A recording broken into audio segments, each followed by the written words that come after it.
It'll take a few seconds.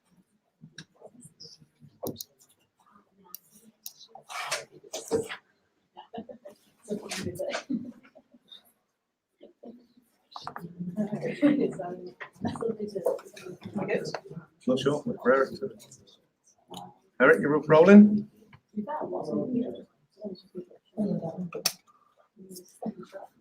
We turn the desk lamp on. Is there a desk lamp? Oh, yes, it was a desk lamp.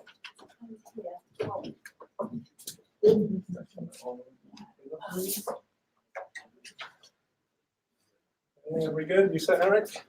Are we good? Are we live? Yeah. Go for glitch.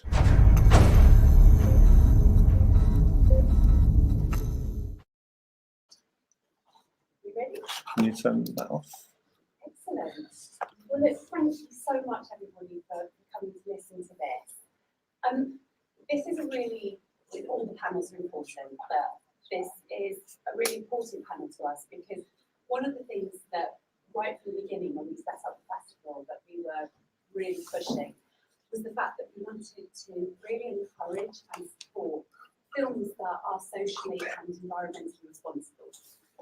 And I suppose I want to talk very little bit. I want to hand it over to everyone here, but I want you to know that this isn't me just going, yeah, this is what you should all do, but that actually this is something that we are doing already.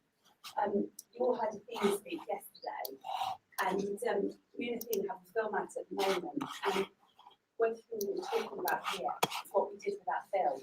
So basically, we started off, we were interested in one subject, started sort of looking. Well, I'll be very honest. I wanted to write a script about cults. I knew two people who had been groomed and put into cults, so I thought I was an expert. You know, it's like, oh, I'll write a story about this. And if I'm totally honest, the script was rubbish because I was just projecting a kind of opinion, a view. And what happened was when I went to Athena, and Athena was going to direct this story, we started, she kind of was like, right, well, we've got to, work on the script, work on the story. So we started going out and actually speaking to people. We started going out and really getting involved. And what happened was it completely evolved into a different story because we uncovered a story. A story came to us because it was truthful.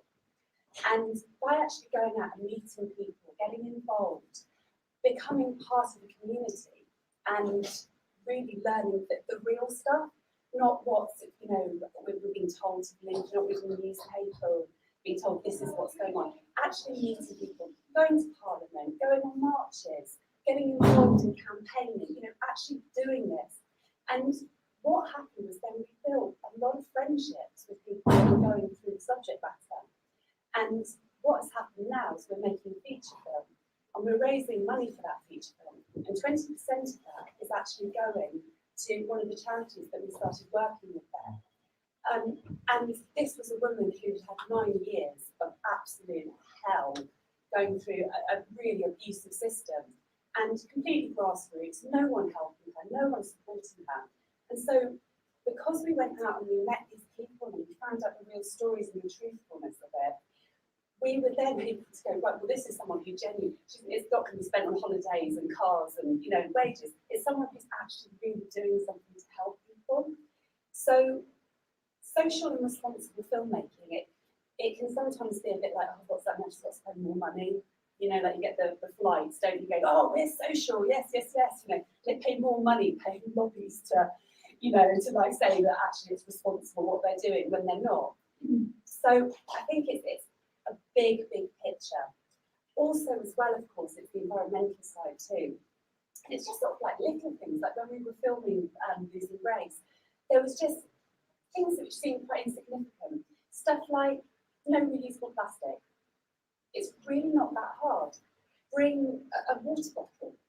Everyone has their own water bottle, you just wash it up. Recycling stuff. I mean, I suppose, like what you do at home, you can bring that into your set. things like the lights, you can get like the LEDs now and the battery packs and things you can plug in. You know, you don't have to have a generator all the time. You know, try and film outside, try and get, you know, natural daylight, all these sort of little things that ironically save you money. It's actually cheaper to make the film doing it that way, but it's also helping the planet, and you can do it completely 360 with it. So it's not difficult. So making a film is a massive challenge always, but to make little changes is really something easy to do, and it's just, I suppose, changing our mindsets. But everyone I've got here is people that are doing really important things. And what I'm going to do, rather than talk for them, I'm going to let each person introduce themselves and just explain a little bit about what they're doing. Okay, hello everyone. I'm Izzy Bars. I work for Together Films, who are among many different things. We do strategy and marketing, but also impact distribution mainly. So impact distribution is distributing of films, and we do documentaries mainly, and those are when you organise film screenings to a specific audience. You find the audience who are really going to appreciate that film. So, for instance, we've distributed films to schools for school screenings for environmental films, showing environmental films to children. We've done policy screenings, government screenings, things like that. So the audiences who need to see these films are seeing them. So yeah, that's kind of what I do. I organise those screenings. Oh, my name is Elisa, and I am a production coordinator and a project coordinator. So I work both in the film industry, but also in other art environments. And what I focus on is bringing sustainability at the core of production. So I usually leave where the meeting takes over. And yes, I'm going to talk about my perspective. Hi everyone, I'm Kate Gown. I'm an actress, I'm a producer and writer. And currently I'm involved in a campaign called the Activism campaign, which is raising awareness and trying to change the visibility of women over the age of 45 on the screen and in the entertainment industry. So there's a lot of statistics that I won't read right now, but there's a huge kind of there's a huge gap in parity of the ages of men that we see on screen and the ages of women. Hi, I'm Stephen Kearney. I'm one of the founders of the festival with Liz and Eric and Julia over there. It's an important festival to me because I've been involved in community action and community animation work for 35 years. I'm now producing a piece of work. And also, most importantly, I work with Pear Partnership, and we work with family offices throughout the world, placing investment and funding. We're particularly interested in the film industry right now. So, Right, so I'm gonna pick back. I'm gonna go back to you now. Okay, so as a filmmaker, I want to make a film, and I want to start doing things a bit differently. But the old story, I've got no money, and I'm like, right, is this going to be harder? Is it going to be easier? What's your advice? How would you work with somebody and help them?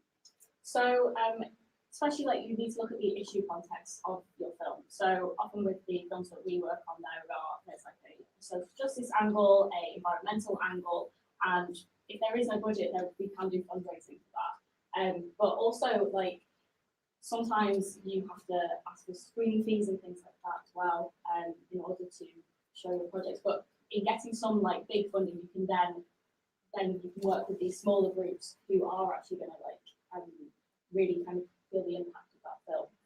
But yeah, it is obviously also really tough with funding. But would doing it green though, does that help? If I came to you and said, right, I want to make this film, but when we go out and pitch it, we're going to be offering environmental stuff to get people to want to put money in. Is that something that you'd encourage people to do? Would that help with fundraising? Yeah, I think definitely. There are lots of current fundraising schemes and grants that you can look for if you go for that angle as well. They're obviously not loads, but there is definitely that angle you can take, and that does. there anything to point everyone in? None of them head. Oh, Sorry. Tell me later. Yes, yeah. There's definitely quite a bit of national lottery funding, that sort of thing. It's obviously really quite hard to get those grants, but they are out there. So yeah. Cool. So we will have a look and see those and put those up Yeah. for everyone. Yeah. So when would you come in? I would come in at production stage, at the production stage, and I think a very good point that she has sort of raised is how important it is to look at a film, like the whole process of the film, from the beginning, if you want to talk about a real sustainable impact. There is no point in just talking about what happens in production if you forget about the fact that production is 1/3 of the whole filming process. You have pre-production, you have production, and then you have post-production distribution. And what I often see is a willingness to address sustainability of a set, but a lack of anticipation of where the issues are going to lie. In one of the last films that I worked on, I was in charge of doing the other calculations, which is a lot of my job, doing calculations. And we ended up not being able to get the certificate because no one had thought of putting some money on aside to offset the carbon footprint. And of course, there is no one to blame. We are new to this, and especially when we're talking about independent filmmaking, offsetting a part of your budget towards sustainability can be a challenge. But this is what we have to start doing, and I think this is where creatives especially have a huge role. As a producer, as a director, even as an actor, I think you have a platform and the power to hold your production company accountable, to hold your finances accountable, to say, hey, just like we did with COVID, right? 2 years ago, who had a budget for COVID? Anyone here? No, right? You anticipated things. Yeah. But you know, COVID was a new thing, and we all adapted to it. I was chatting with a friend now, who is a big steward on a big Marvel film, and she was telling me around 10% of the budget is going to COVID, which is totally understandable because we want to keep people safe, and around 0.1% is going towards sustainability. So you see where the problem rises, and I think we really need to start addressing this in the first phase, which is pre-production, and we need to start addressing this by looking at the whole process, so involving everyone up until distribution. So I usually come in pre-production and then abandon the thing, and I don't even come in from the right beginning, which I think should be the case for anyone working on sustainability. You should have a person looking at sustainability, looking at your budget from the very beginning, and trying to find a way of squeezing sustainability into every aspect. But also, the moment I leave, I should have someone to hand over things to, so that sustainability can be looked after even in post-production. But yeah, I mean, what you're saying there, that's something we don't even counter in, do we? Because it's become, we haven't really looked at it. What I'm just wondering for everyone here, if they are doing that and not able to say budget in, having someone that can come in and do it, what are simple things that they can do to make stuff more sustainable, more environmentally friendly? I think a lot of people and a lot of productions are already doing a lot of environmental responsible choices. And as you say, a lot of the times it's just thinking about how you do it at home and trying to bring the same mentality onto your set. And my feeling as a person who has worked on a lot of independent films is that the independent industry is actually doing much better than the big corporate. Kudos to everyone here. But I think it's also time to stop blaming independent filmmaking for not being able to address the sustainability things. I think at some point it's not up to us anymore. If we have 4 million, 10 million pounds to do a film, there is that little we can do to actually make environmental choices, because we don't have the legroom for that, right? And so in one way, I would say yes, start thinking about it from the beginning, involve everyone, every department, talk about it with your production designer, with your casting agent, talk about it with your actors, bring them on board. Everyone should be on board. Everyone should understand why you are not flying anyone on a private jet. I have witnessed something. They were like, can you look at options to fly some money in from the Angeles on a private jet? I was no, fire if you want. I won't. Just make people aware of the fact that you're trying to work towards that. And you'll be surprised how many people are actually going to come back with ideas.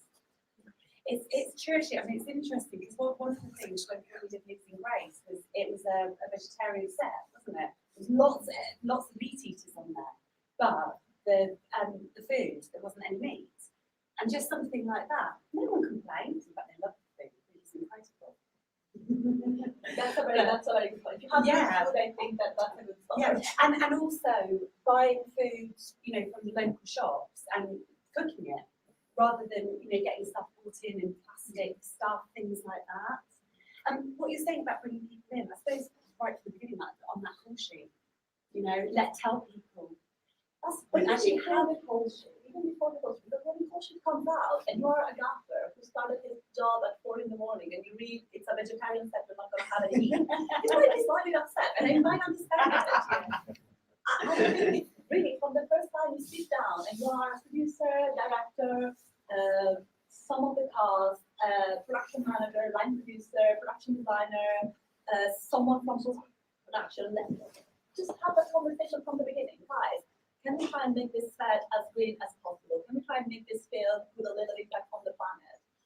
Where do you see the issue in your department? I think people here come from very different angles of filmmaking, right? And you probably agree with me that we all face different challenges when looking at sustainability. And there are certain departments where it's harder than others to make change. Like you cannot light a film without power, and you're not always able to get green power.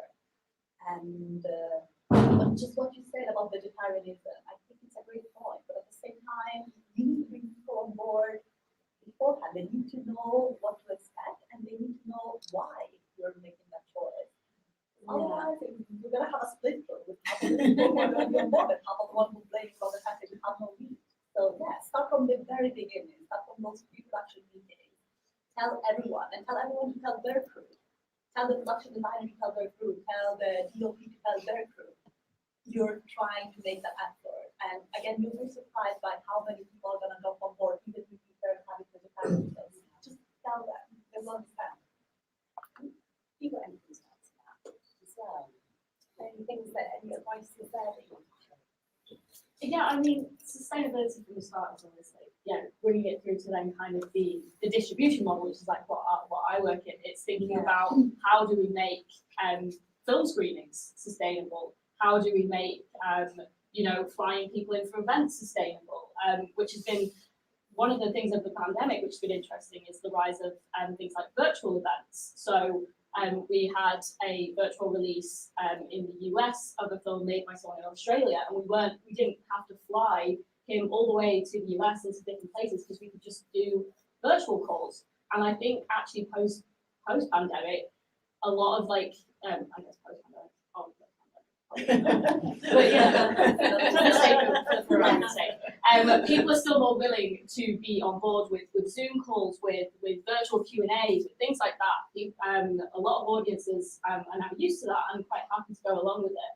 And in some ways, virtual screenings can be sometimes in that way a bit more sustainable. I mean, we've also organised screenings with where it's been powered by people on bikes and things like that, and which has been amazing. And we had a hydropower screening on of a film called Artificial in the US, and it was all powered by the wheel behind it, and people were on boats, and it was on a river. It was amazing. So there are lots of different sustainable ways that also draw attention to the issues you're trying to raise in your film. So I think that's kind of something to think about as well. And also, how changing things can actually facilitate those. So that's I love that. That's really interesting. And I'm going to come to Stephen about this now, because these sorts of things really money talk as well, aren't they? And I'm really interested to hear what you have to say. I think that there's a myriad of funding opportunities out there worldwide. There's been ways about that. I listened workshop yesterday where there was a discussion about fundraising online. What's the yeah, green. I think that what's really important about fundraising is that if we're going to have films that are going to have some kind of social and environmental impact, it's critical that people are really clear on their mission, because we work with funders every day of our lives, really, and I can tell you that 90% of funding applications fail because of mission drift. You know, people say they're going to do one thing, and they don't do what they said they were going to do, and it quickly becomes apparent. Funders aren't stupid. You know, funders are very highly skilled at spotting appropriate investments and appropriate investment opportunities. Now, the people that we work with, they're very interested in investing in any project that is going to make them money, and they see the film industry as the most risky area to invest. But the work we've been doing in the States for the past 3 years is about helping those family offices to clearly identify that the media and everybody in it has immense responsibility in terms of what the public see and what the public digests. So people that we work with, they're interested in not just making money, but social and environmental impact outcomes. And I think one of the biggest failures, as I've said, is the mission drift. But I also feel that in any really complex projects, which we've been developed many over the last 30, 40 years, one of the biggest problems is that you've got within any project, there's always the driver, but then the projects don't bring you guys in. And you guys are so important because you guys are sitting there and you're saying, you know what, in order to put this jigsaw together for funders, and let's really listen to the criteria of funders, if you get that right and you get this right, then we're going to start to be able to channel funds over. Now, if you're making a film, as you well know this, you're incredibly busy. You can't actually juggle everything, or things will start to fall over, which is why your work is so important. And I will just emphasise that 90% of the projects that cross our desks fail because of mission drift, and I can't emphasise that enough. So I have a question here. If you had someone coming to you, what I was talking about before, saying, right, I'm looking to get funding, how would that work? Would you need money up front? Would you work with them to help them get these applications? So just for our time, personally, we at Scatter Films, we don't have any. We're not a charity. We don't have any kind of so we do need like a little bit of starting budget to create a strategy, to create that sort of fundraising strategy, which we would then look to implement into distribution strategy, into non-theatrical, theatrical, if that's something we were looking for. So we would need that little bit of budget at the start. Can I jump in there, because what you just said is so critical. That if you, first of all, if you've got a great mission, and the filmmakers that you're working with, and by the way, slates are better, a range of slates are better than just one film. You all know that, I'm sure. But you know, there's a collaboration and a range of projects coming together. I think the most important aspect then is how does that whole kind of train move forward? And the point that you've just made is so salient there.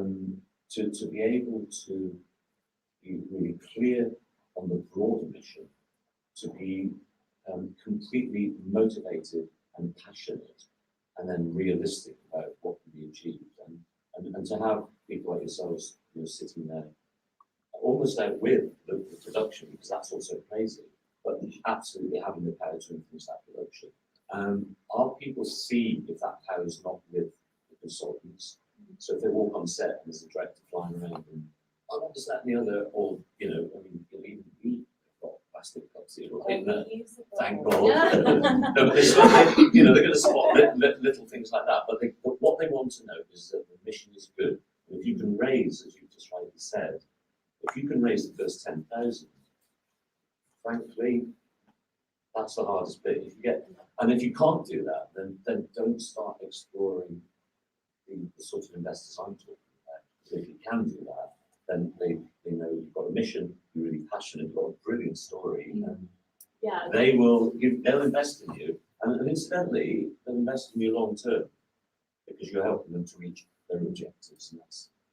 So this was what my query was, is it worthwhile investing, going like you raise the money, it's worthwhile then going to someone like Izzy and going, right, you work with us. Oh, and fundamentally, if you've got a project that's a great idea, there's loads of energy around it, you haven't actually got somebody in the heart of it that's strategic and pulling and empowering incidentally to pull all the bits together. Well, you're following the balls around. You might get a good film out, but in terms of the workshop today, we've seen lots of things. So lots of brains going tick tick tick at the moment.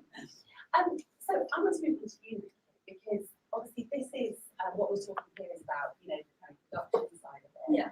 But it's not just about that, is it? Because also that the messages that get put out into film are really powerful and really important. Yeah. And if we can start normalising things that are socially, right, better word there, but we'll go with that. But if we can start normalising environmental stuff, green stuff, things like the fact that women exist after 45 years old. That would be nice. Yeah, it'd be interesting, yeah. Yeah. Yeah, it's that old thing. You can't be if you can't see it, And I was on a panel recently with Jess Phillips, the MP, and she was kind of really shocked at the implications of everything we were saying, which is, if you have, for example, Sue Johnston playing Sean Bean's mother, and there's actually only an age difference of 9 years, and this happened very recently. Doctor Who just the other night on Amanda Sunday, Doctor Who. 7 years older than. No, I know. So, what are we saying about older women? Why can we not see them on screen? What's the issue? You see lots of older men on screen. In fact, men hit their prime, I would say probably about 45 in terms of characters and the amount that you see them on screen, TV and film, and also just generally in the entertainment industry. I can talk about, what are they called? Those not talk shows. Oh God, like Countdown. Yeah. Those kind of things. It's all middle-aged men. It is, isn't it? Men over the age of 40, mostly. Anyway, it's the sort of thing that when we sort of started digging down into it, Nikki Clark, who started the campaign in 2018, was just kind of horrified at the statistics. But it's really difficult getting any traction on it. And so we, with the media and with the press, and we very quickly realised that the irony being that the media aren't interested in women over the age of 45 saying that they're invisible. So they haven't seen them. Go figure.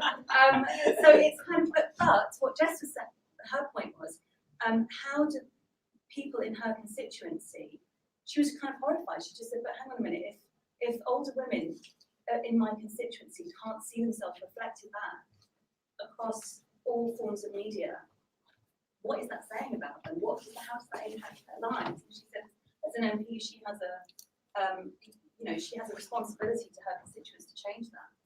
And as filmmakers, we need to change that, but it obviously goes right to the top. So you need people who are commissioning, you need people who are writing, who are producing, who are directing, to all get on board with making sure that there is not only gender parity, but also age parity. So it's fine to say, oh no, we are 50-50 split, men and women, or male and female.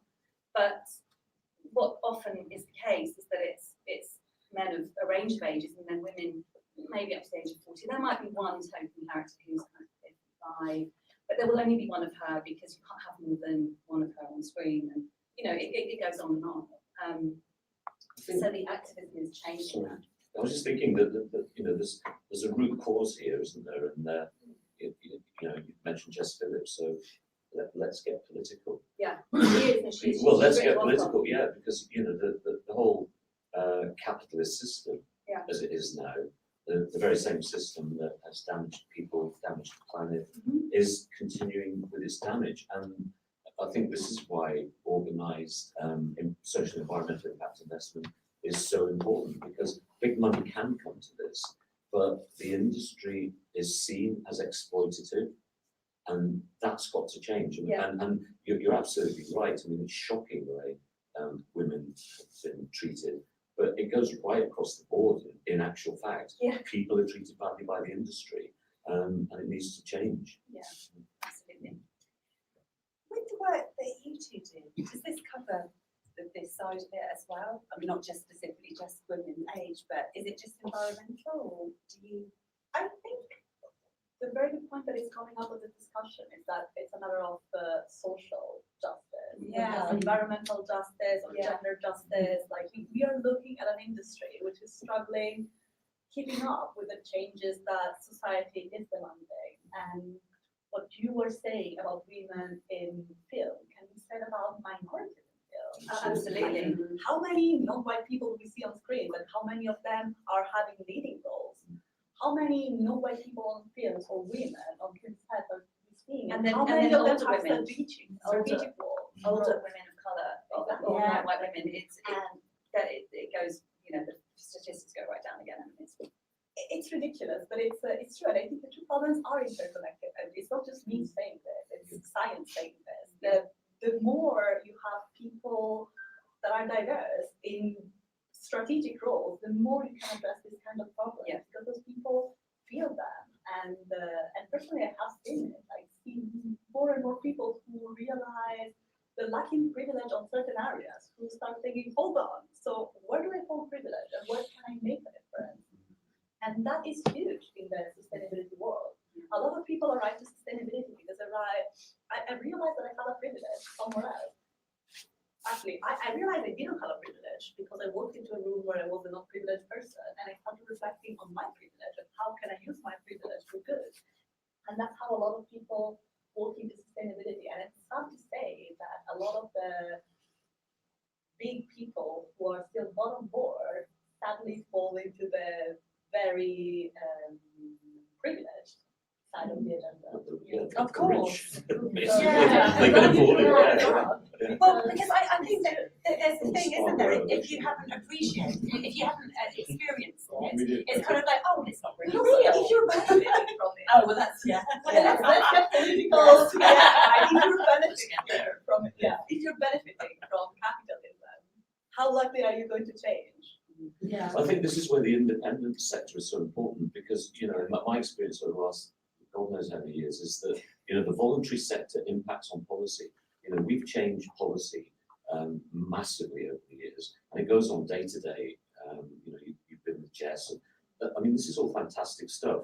And in terms of independent filmmaking, we've got to lead the way, but there needs to be some kind of collaboration that makes sure that we all get rewarded for this. Because what happens is that the creme de la creme gets creamed off. We've seen the stories play out today on the screen. The fable and the gold coin. People get whipped away to deliver what the wealthy manipulators, if you like, want. And I think about Soho, and you think about the number of agencies around here that are working here. These are the people that are making the decisions, and they're influencing decisions. I think a way to turn that around is for the independent sector to get just stronger and stronger and tackle all these issues through film. That's what we're going to do in our other little company that's attempting to get into film properly.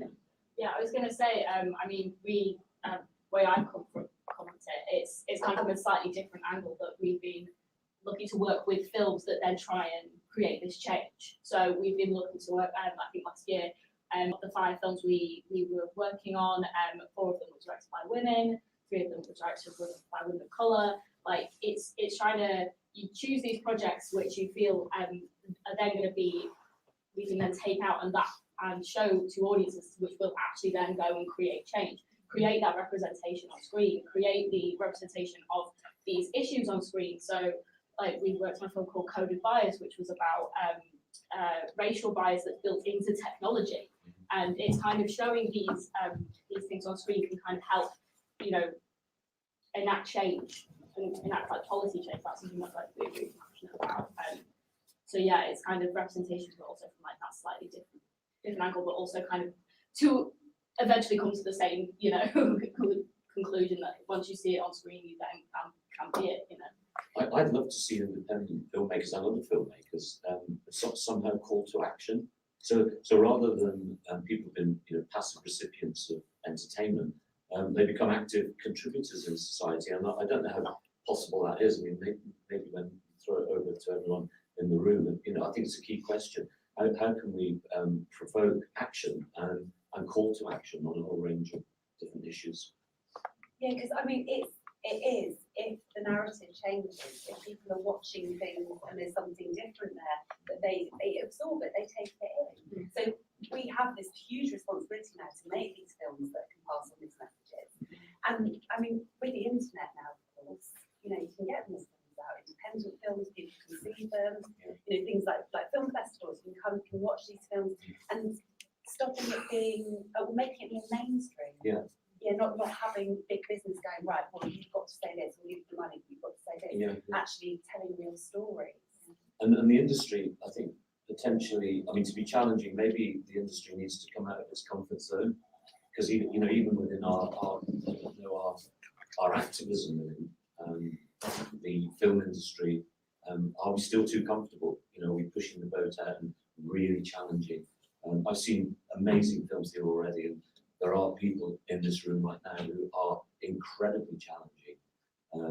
Yes, very challenging. I want to pick up on what you just said, and I very much agree with you. I think the industry needs to step out of its comfort zone. But just going back to what we were saying before and how the industry treats people. I've recently stepped out of the industry for a while because I needed to catch my breath, and that's something you don't have to do in a lot of industries, right? Just taking a break. And I think going back to what I was saying at the beginning, it's hard to take the responsibility of making the change when you're working 14 hours per day. Absolutely. Right? It's hard to have in the mental space to think about what you could do differently, to become an activist, to become an advocate when you are working 14 hours per day. Yeah. When you have, I work in production, so a lot of the time I receive travel as well. And there is no one single production where I can get one straight night of sleep until we wrap.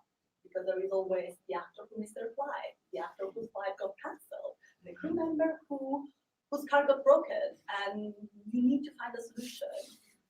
And it's really hard to find that mental space in our industry, which is why I think we really absolutely need to connect sustainability with the whole well-being of our industry. Absolutely. And employ people to do that, as you said earlier, create the budget. And going back to employment, how many people jump from one contract to another? How easy is it now to take a break, to take a few weeks off, to slow down when you're not getting money into your bank account? We need to start addressing this problem. Yeah. We need to stop being an industry of freelancers who, the moment who get a burnout, a broken leg, have to fall back onto their savings. That's not healthy. That's not fostering a healthy change. And I feel for myself, and I feel for everyone who's in that state. Like I'm 28. I might want to have children at some point. And one of the reasons why I stepped back from the industry is that I'm hoping to get to a point where I can get a paid maternity leave. And that just In the acting, it's amazing. Yeah. It's impossible as an actress. It's a nightmare when you get pregnant. I've had 2 children at both times. I was terrified to tell my agent. I was really panicking about putting on weight. I was really panicking about when I would be able to go back and start auditioning again afterwards. I didn't audition at 8.5 months pregnant because I was like, I need to know that I can still work. I need to know that casting directors will still consider me. It was ridiculous. Instead of actually enjoying my pregnancies, it's a nightmare in this industry. And that anxiety, It's horrific. yeah, it's horrific, and it affects our ability to be an activist and to be a change maker. And we need to think about that when we're asking why the industry is not stepping up to the challenge. Well, let's think about how the people in the industry are doing. But also, it's not just picking up again on what you said about having children, families. Most people in a crew of however many will have families, will have children. The One to Works nursery was recently set up, which is absolutely brilliant, by the way. I think that needs to be rolled out across the sector because everyone's got families. Everyone in the crew, in production, has families. It's like they should be allowed time to see their children. It shouldn't be a choice of like, do I work as a makeup artist or do I have a child? Because I can't do both. Like, that's a fundamental problem in this industry, which I can't believe it hasn't changed Yeah, yet. there's a thing here though as well where it's about rewriting rules as well. Yeah. Because I mean, Yeah. but once again, going back to losing grace, we had situations where it was like, oh, I can't get childcare, or blah, blah, blah. And we were like, bring them. Yeah. And you'd be amazed at when you've got, you know, your kid there, how actually more productive you are because you know you've only got a certain amount of time and you get It's a parent's life, isn't it? Isn't it? Focus. And actually, it's you know, a lot of these rules that are being made up. It's kind of, you know, people don't always utilise that time. There might be a bit when they're on their phone or they're going to do something else. But when it's, you know, it is okay to adapt. You know, there are things that we can do, and I think we have to not be restricted. We have to not go, this is the only way. We've got to start exploring, looking at different ways of doing things.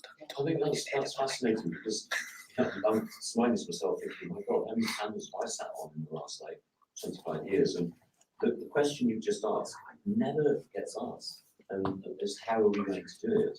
And I think that there are major clues now. We've got digital. There's what I've said about the importance of mission, and then there's something else about collaboration. And you know, in the competitive, I'm not trying to kind of totally reshape the world, but in the competitive structure that we're in, it's very hard for people to actually come together and work together.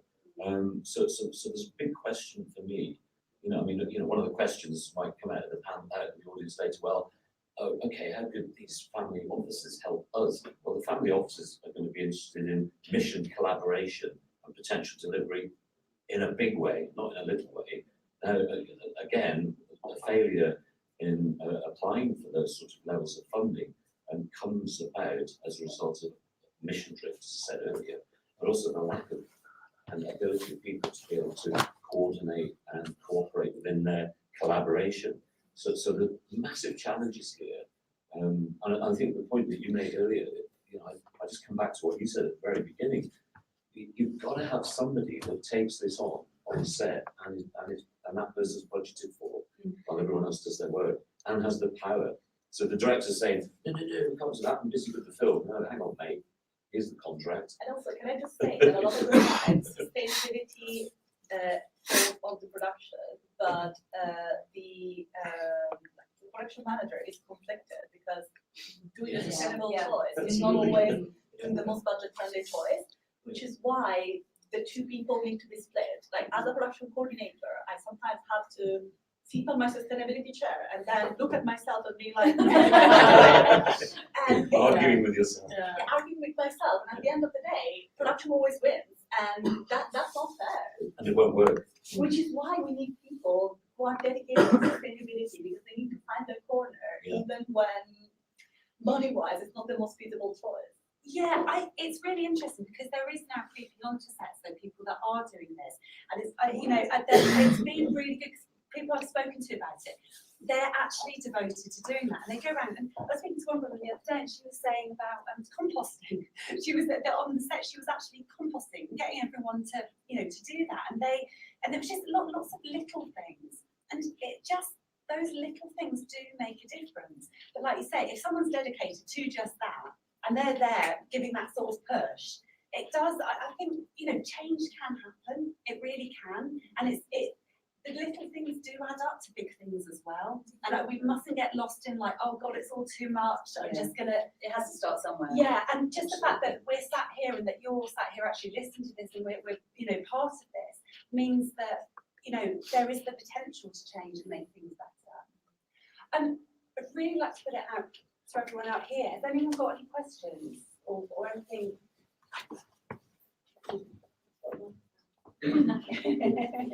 Hi, it's a really interesting panel, and it makes me think that we measure things in a kind of hard-driven outcome way, and everything that is soft, which is inclusion, diversity, sustainability, well-being, goes on the wayside.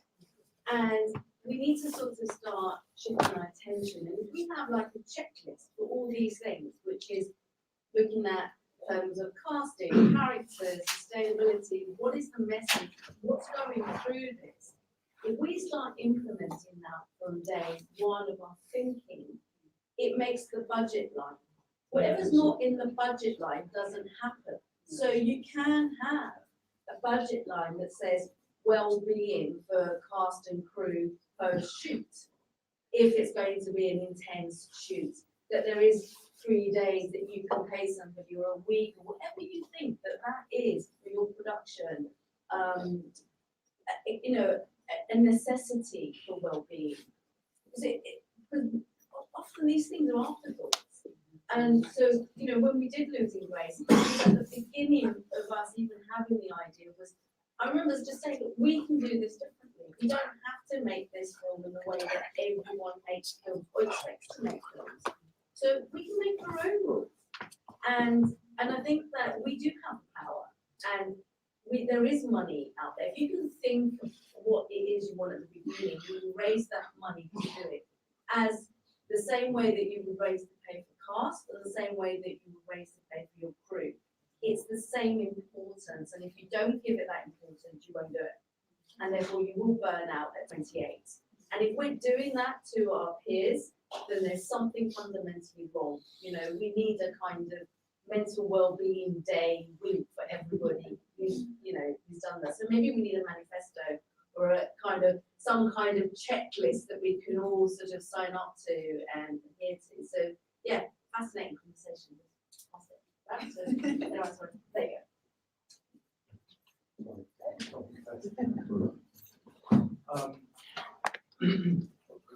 My name's Jan. I do have a question. It will take a minute to get that.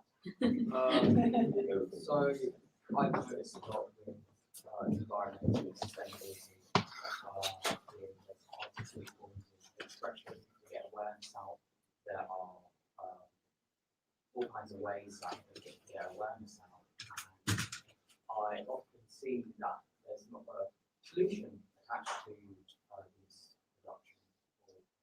A lot of films or charities or big charities, like the ocean.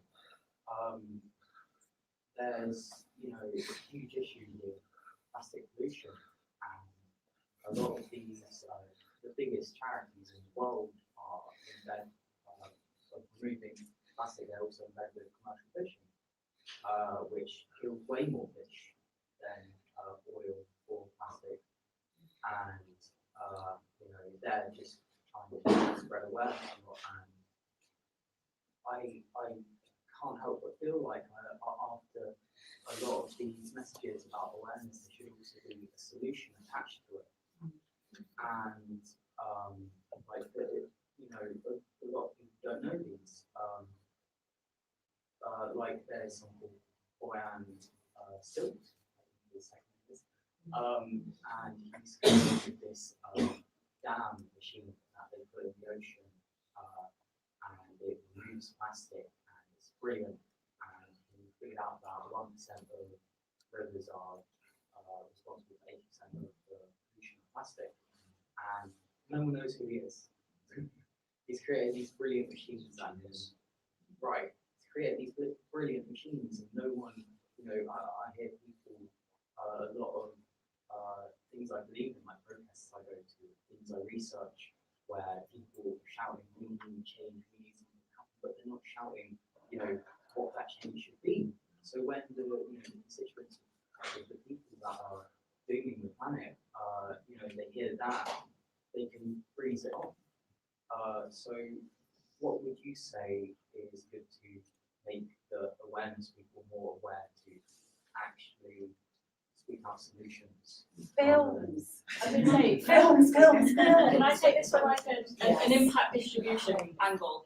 So yeah, I definitely agree. That's the thing with these films. You see them and you're like, great.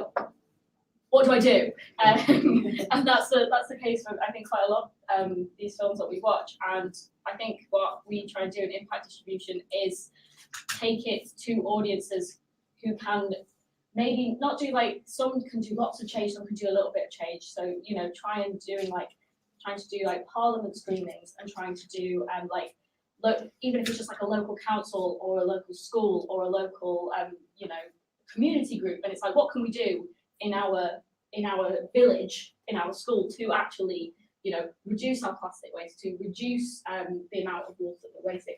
And I know that's like on a very micro level compared to the sort of macro issues. but that's kind of what obviously while impact distribution is kind of trying to do the macro as well, but sometimes just like the micro is actually achievable in some ways. So that's really great. But yeah, it's these calls to action that we need. It's not just raising the awareness of something. It's then kind of once you've made the film, once you've shown what's happening, this is what we can have discussions with the filmmakers. What's your next step? What do we do now? What do we encourage audiences to then go and do? Are we signing a petition? Are we writing to our MP? What's the next step? And that's kind of something that we really try and encourage filmmakers to think about when they're making their films. Like, obviously it's fantastic to call attention to things, but yeah, what next? Sorry, Can I just add that was my exact thought when I was in Glasgow at the beginning of the month. So I was there, I listened to a bunch of talks, both inside and outside the official top area. And I felt the same. I was like, great, a lot of jargon. I actually, if anyone here is interested in doing an artwork where we hear the amount of times where people said sustainability, action, real change in Glasgow, and just project it somewhere, I'm totally up for it, because it's become jargon, it should become a thing. But concretely, I think the real problem is that there are very few people who know what the roadmap is to get out of the situation where we are. We have a lot of concrete actions, but we keep hearing that there's not enough. And I'm sad to break the news that there's not enough. And the problem is that a concrete roadmap, at least when it comes to sustainability, I think the conversation is different when we're talking about other social issues. But when it comes to sustainability, no one has a clue yet of what can be done. Because the change that is necessary looks so big that no one knows where to start. And the sad news is that a lot of people are not ready to make the compromise that is necessary to achieve the goals that we gave to each other. Like we gave to each other as a collective, as a community, which is not go above 1.5 degree of global warming. And that's where the problem originates, if you ask me. The problem originates in Glasgow, because I was there and they have no clue. And if they have no clue, how can we? Yeah, I mean, I tend to think, I'm going to be controversial, but politicians are lost and in denial massively. And the political parties, well, the parties aren't working. So the controversial bit is that there are ways of tackling these issues, and the ways I think for the film industry, we've touched on a little bit, but over many years, and we talked with the team about this the other day, we've listened in communities, and we've listened. When I say listened in communities, we've developed organised listening, so we find listeners. So in one ward, we would listen to say 5,000 to 8,000 people. Now, when you listen to 5,000 to 8,000 people properly, the concerns that people have got, the pains, the suffering, the anxieties, the aspirations, the hopes, all of that emerges. Now, in years gone by, we created pieces of theatre that were codes, and those codes were important because they were built on, let's take one ward, they were built on the hopes and aspirations and the concerns of 2,000 or 3,000 people. What we did with the theatre then was we brought in politicians to sit and watch the performance and then engage in dialogue about the issues. And they were questioned and held to account around what they did specifically to influence policy, either within the local authority or within Parliament, to tackle the issue. On camera, I'm not going to go into some of the outcomes, but the outcomes were massive. And interestingly, when government poured money into this work, I think we ended up with over, in one project, £26 million to go out and listen. It got rapidly shut down when the results of the listening started to come through. Now, the reason I'm telling this story is because the seeds are really sown, and it needs younger people like yourselves to organise now and start to say, right, let's start listening, let's rebuild democracy from the grassroots. I mentioned theatre because I think film plays a vital role. And we've talked within the festival, haven't we, Yeah, about absolutely. you know, I'm going to explore definitely the possibilities of how we link with filmmakers. We link a community to a filmmaker, and we do that. And let me tell you how the politicians will react. If we sit down with them and we get the point of entry right, they will love it because the big issues of the day will be sorted out. Why will they love it? Because they're lost and in denial. They don't know how to do it. And the people need to start to organise to do it with them and support them to be good representatives. So it can happen. Hi, my name is Eric, and I think I have a question for Stephen and Izzy. I've been stuck in Thailand because of COVID, and just before I left, I came into contact with a community of Burmese exiles who have fled the government crackdown, military took power. It was January 2020. There was all massacres in which 1,000 people have been killed. And they are filmmakers, journalists, documentary makers. Some of them are destitute, some of them are okay, but they're all struggling. And they actually reached out to me literally when I was at the airport, so you come and talk to us when we get back from the Soho London and the film festival. And because I know what they want to ask is, how do we get our films funded? Where can we get money for projects? I mean, GoFundMe isn't exactly going to work for these guys, and there's a lot of, you know, the NGOs and Bangkok basically dealing with this crisis, or their circuits are blown just by the sheer numbers of people on borders and et cetera, et cetera. So, do you have any advice for these guys that I could take back to how they can raise some funds? I'm not I'm rocking the worry.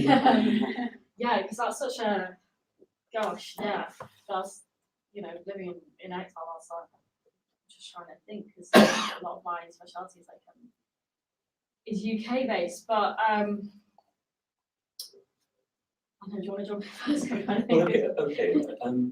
So we're really comfortable here, actually, in the States and other places, because even though the politics has shifted to the right considerably, we still have the freedom of speech. But we are actually seeing artists starting to be undermined, and of course, politically, that's incredibly dangerous. Those guys that you're talking about are further down the line.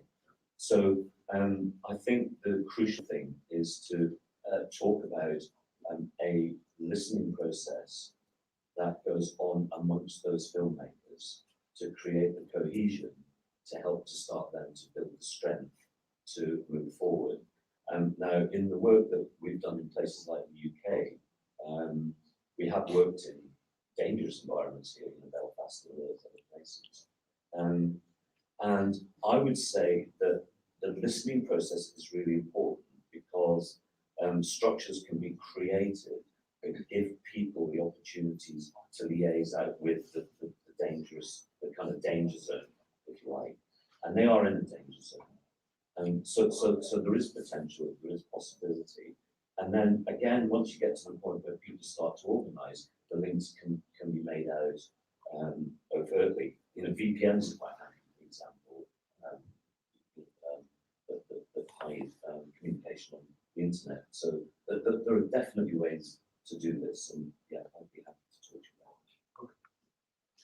Yeah, just to kind of, I guess, build on that, strategy is so important, and knowing what you can, I guess it's kind of annoying in that you have to say what you can bring to these funders, but having a strategy and kind of organising and thinking, who are these people who we can reach out to, and what can we, and having like those alliances with people in different countries as well is so important. Obviously, in that situation is, you know, having potentially like people who have influence over here in the UK. You need them to hear those stories, and that's why like things like strategy is so important. So we need to kind of say, like, what are we going to be telling them? What is the story that we need to tell right now in this situation? And in terms of networking, you know, there's people in this room that are in the danger zone right now with their films, and I'll introduce you after this. But it is happening.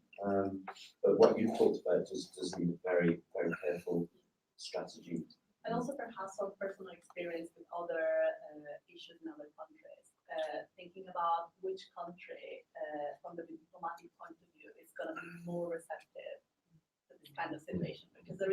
point in looking for funding in a country whose external policy is to support who put those people in exile in the first place. That's just not going to work.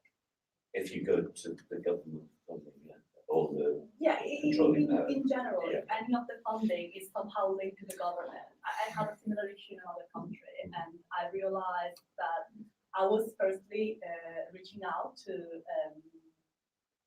one Western community to look for funding, but then when I thought of it, strategically, that community wasn't the best one to reach out for funding to. And I'm covering names, but I think someone here can sort of understand what I'm saying. And then when I switched my perspective, I started looking for funding in other places. That was much easier, just because their external politics was different, and they had some interest in somehow helping me at work. So that can also be a good perspective.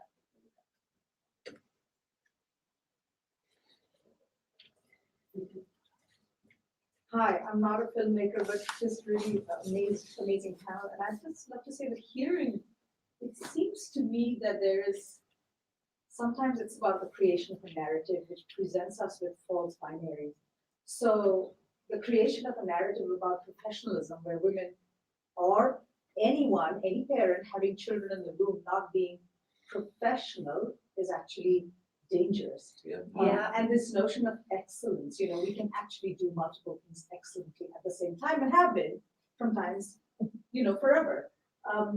And so how do we, the sort of separation of, sustainability from professionalism is actually a false binary.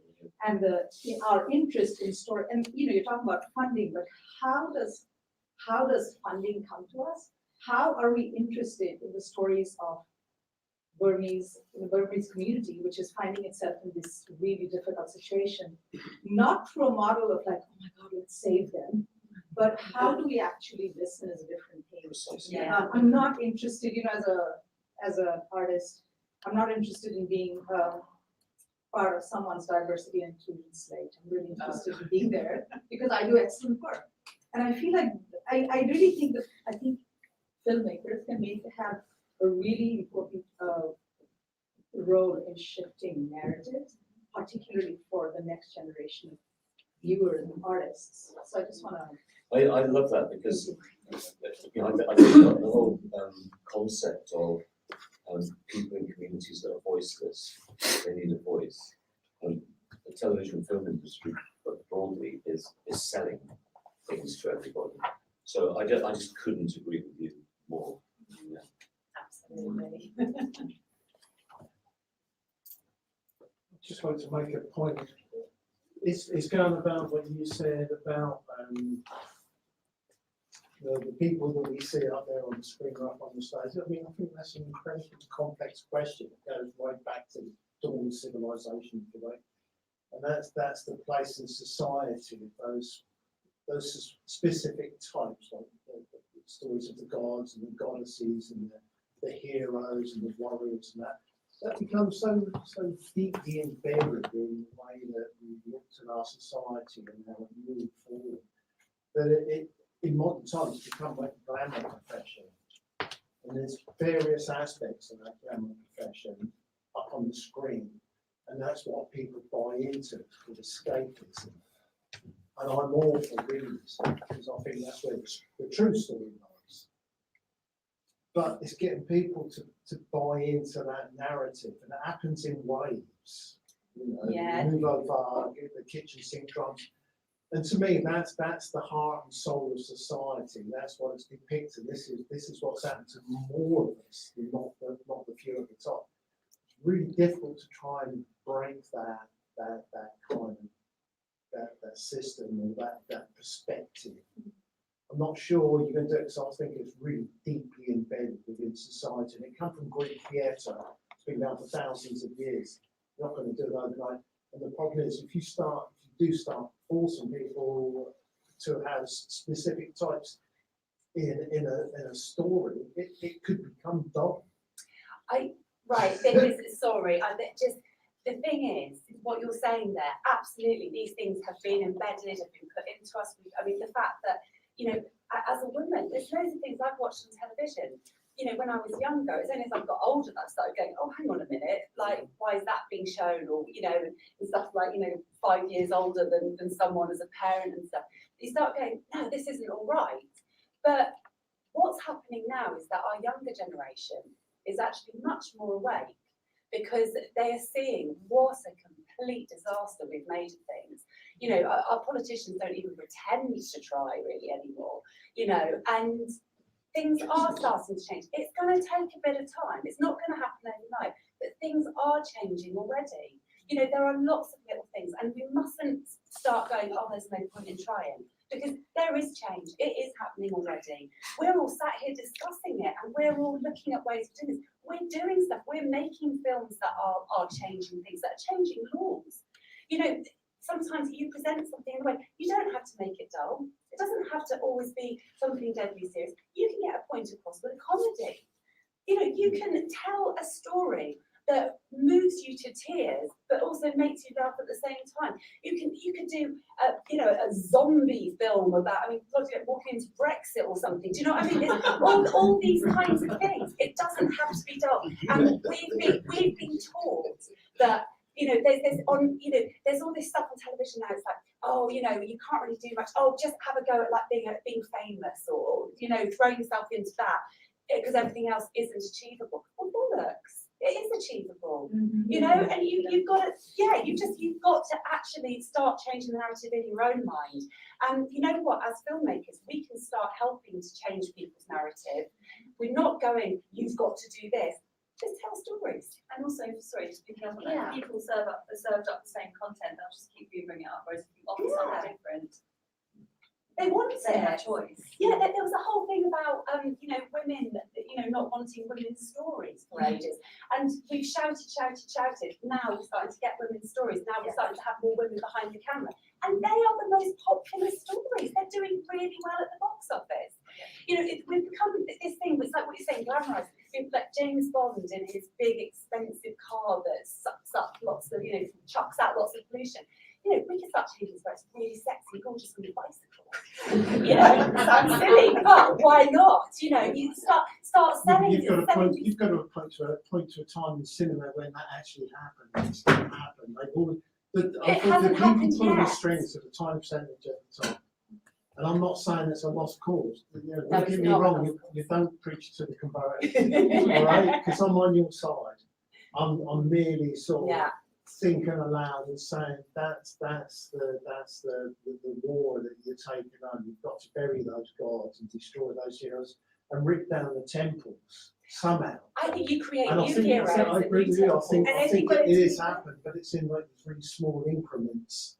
But And that's actually, okay. you do have to have a smart strategy. Something I heard and coming out of the audience was the whole thing about listening and dialogue, and the power of listening should never be underestimated. The potential to build everything that we're talking Yeah, about. but it's what I'm saying. It's like I'm saying that message. That's what I believe in. It's fundamentally both layers. It's like the message you take away, is completely different from what the author intended. But his intention was for you to take away a message. That's the message.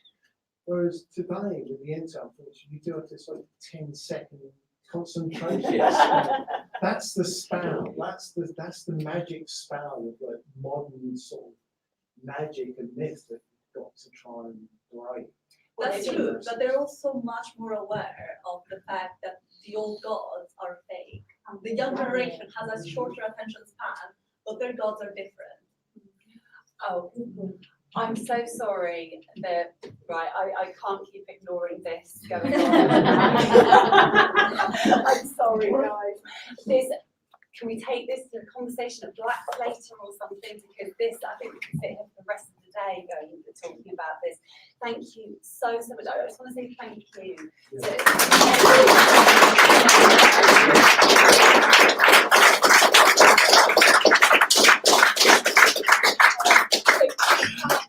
When is our next film?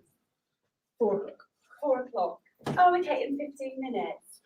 So everyone have a loo break, have a drink. Can I just do a little shout out? I will have to be jetting off in a minute, but if you ever want to contact us at Together Films, just Izzy, ISY @togetherfilms.org. send me an email. Honestly, like I just thought I'd say that. That's I not might on do a it. jet, is it? Oh no, no. Oh yeah, I'm sharing it. Oh, that's what I'm saying, actually. I need to- If you're a politician, that would be the headline for today. But yeah. Brilliant. No, it's okay. I just Yes, thought, I great don't know, I to meet wanted you, to say just because if anyone. Yeah, I know, that's all right. Cut there, please.